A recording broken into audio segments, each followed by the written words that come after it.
Unemployment in the United States of America is at an all-time high. More kids want to go to college than ever before, yet colleges have less money to give out to those students. So, what does this tell us? Competition is at an all-time high. Competition in this society is paramount and absolutely a major player in every person's daily life. So, how does one get an edge? Well, I say, and it might be a little bit out of the box, that it's absolutely essential that kids and teenagers participate in athletics and competitions. The benefits of athletics go far beyond the playing field.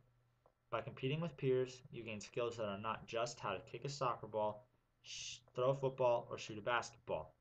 In fact, you gain skills that will help you in a social way, an emotional way, as well, maybe most importantly for most of us, an academic way. If you look at it just from a social perspective, kids who participate in athletics are far more confident and thus they make more friends and ultimately feel better about their health and their abilities. Additionally, you can learn a lot about communication from sports. You can learn one, how to associate with your peers most effectively, two, how to solve conflict, and three, how to communicate effectively with coaches and elders, other people that you have to look up to. From an emotional perspective, the interaction of a child with their coach can help improve self-esteem as well as lower the chance of depression. Additionally, sports team membership can help increase a child's self-worth, especially when the emphasis is on group or team success rather than individual achievement. Now, moving on to the academic side.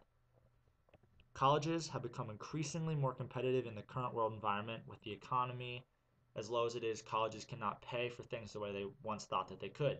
So, institutions are competing against other institutions over the best students, and students are competing against other students for the best schools. Academically, things are extremely competitive.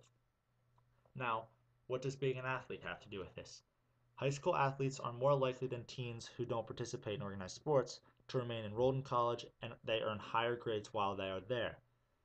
Also, if you look at Title IX, which was the legislation that was passed to try and increase female participation in sports, since that was enacted, females are going to college at a higher rate, attending college while they're there at a higher rate, and their employment rates are significantly higher.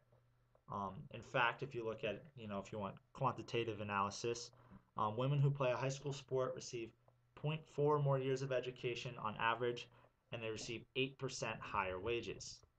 You couple these facts with the fact that teenage competition allows people to better deal with the stresses of life and of competition, it makes participating in athletics all the more beneficial. Yet, I understand that some people do not enjoy sports. They don't think that they are good at sports, and then they don't want to participate. First, I'd like to say that sports doesn't have to be the standard basketball, football, running, and jumping sort of thing. Competing against others academically or in a simulated business environment is a form of sport because you are ultimately competing against peers to try and accomplish a victory or a certain goal. Second, sometimes it's important not to look at competition as that need to win, but more as a way to interact with others and gain better skills in life. And when you do that, you may enjoy the competition a lot more. Simply put, I encourage everyone here to participate in some form of athletics if they have the opportunity. You might find later on in life that it did a lot more good for you than you originally expected.